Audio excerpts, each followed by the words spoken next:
Once upon a time, in a small African village, there lived a boy named Chuka. Chuka loved food more than anything else in the world. He was always munching on something. Biscuits, groundnuts, sweets, you name it. Chuka would eat it. But there was one problem. Not just only his eating.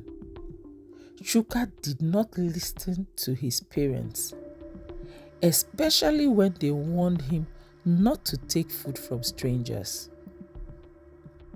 Meanwhile, at the edge of the village stood a mysterious house with a garden, so beautiful it looked otherworldly. The house was small, with walls made of mud and painted in deep red. But it was the garden that caught everyone's attention. The flowers there glowed like tiny lanterns at night and swayed even when there was no breeze. There were blossoms of colors no one had ever seen before. Brilliant oranges, silvery whites, and deep purples. The villagers often whispered about the old woman who lived there, calling her Mama Ifoma. She must know magic, one villager said. How else can she grow flowers like that? Those flowers are very rare.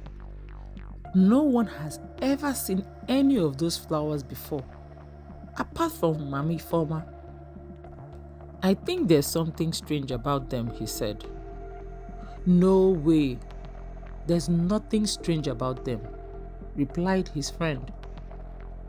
I think Mama Ifoma came from a distant land and came along with the seeds. That's why no one has seen the flowers before. Despite the rumors, Mama Ifoma often gave the villagers flowers for special occasions. Everyone admired them, but no one dared to ask her secret. Little did they know the flowers were more than they seemed. One sunny afternoon, Chuka was playing near the market when he saw a hawker carrying a basket of juicy ripe mangoes. The man smiled at Chuka. Do you want one, boy? It's sweet and fresh, the man said, handing Chuka a mango without waiting for payment. Chuka grabbed it without thinking and took a big bite. It was delicious. When he got home, his mother noticed mango juice dripping from his chin. Chuka, where did you get that mango? Mama Chuka demanded. A man gave it to me at the market, Chuka replied casually. Chuka, what did I tell you about taking food from strangers? She scolded. But Mama, it's just a mango, Chuka said. Danger is real, she warned. You don't know people's intentions. Next time I'll punish you. Chuka nodded, but inside, he thought his mother was just being overly cautious. A few days later, Chuka was playing by the river when an old fisherman approached him. The man held out a small cone of roasted groundnuts. Here, little boy, take this and enjoy, the fisherman said kindly. Chuka's eyes lit up as he took the groundnuts and began munching. When he got home, his father noticed the cone of groundnuts in his pocket. Chuka, where did you get those? His father asked. An old man gave them to me by the river, Chuka said, shrugging. Chuka, his father exclaimed. How many times must we tell you never to take food from strangers? But Papa, it's just groundnuts, and I know him. It's Grandpa Ike that gave it to me. What could happen? Grandpa Ike is our friend, Chuka said, rolling his eyes. His father's face darkened. What is wrong with you? You shouldn't take things from anyone at all without informing your parents first, whether it is a family friend, uncle, auntie, or not. You must always inform your parents before you throw anything into your mouth. If something bad happens, you will have only yourself to blame. Still, Chika didn't take his parents' warning seriously. He believed nothing could ever happen to him.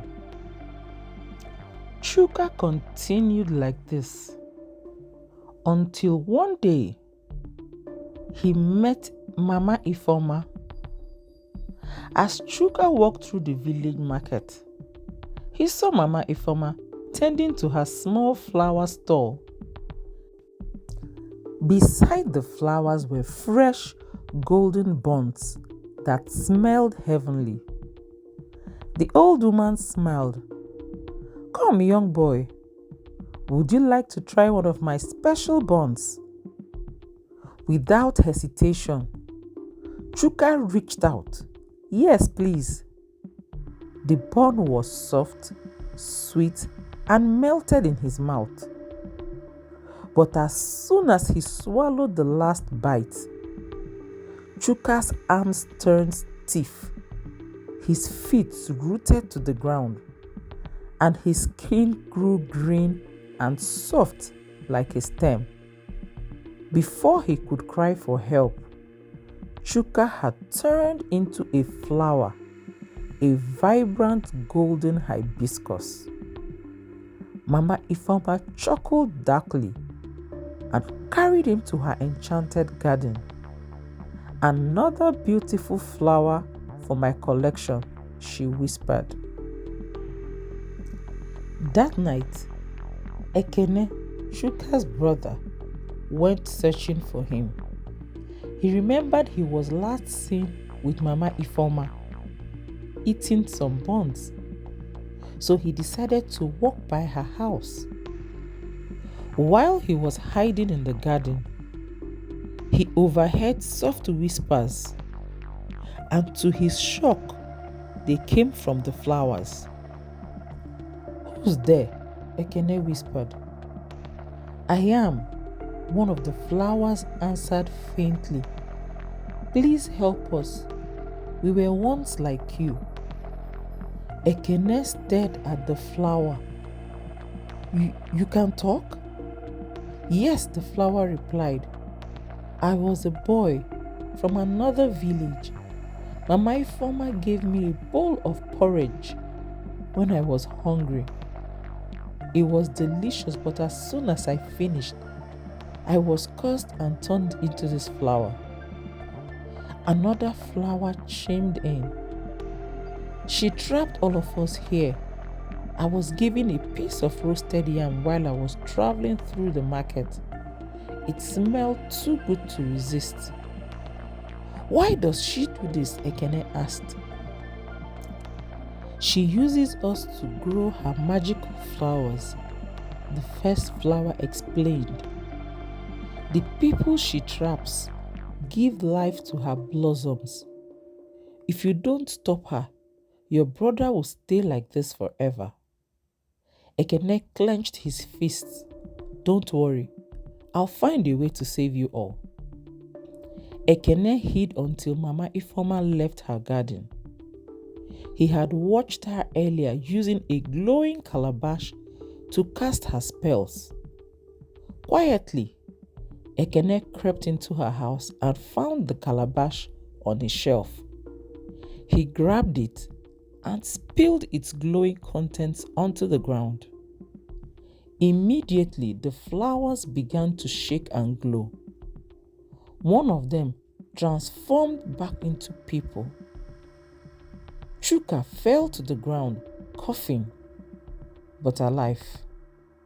Ekene, Chuka cried, hugging his brother.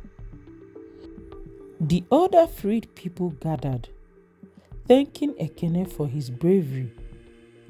They all fled the garden that evening before Mama Ifeoma returned. By the next morning, the villagers had heard about Mama Ifeoma and her strange glowing flowers. By the time the villagers returned to Mama Ifeoma's house, she was nowhere to be found. She had probably gone to another village to continue luring children who always took gifts from strangers. The villagers destroyed her house and burnt it to the ground. From that day, Chuka listened to his parents, and never again did he accept food from strangers again. Not even from family friends, aunties or uncles. Chuka never took anything from anyone after that day. And now, to the moral of the story, always listen to your parents. They want to keep you safe. Never take food or gifts from strangers, no matter how tempting they seem.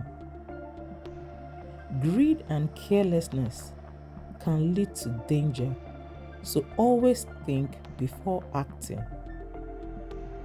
Whenever anyone offers you a gift, always make sure your parents are notified.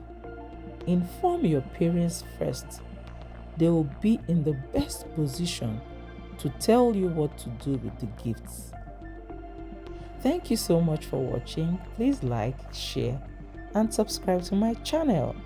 Thank you.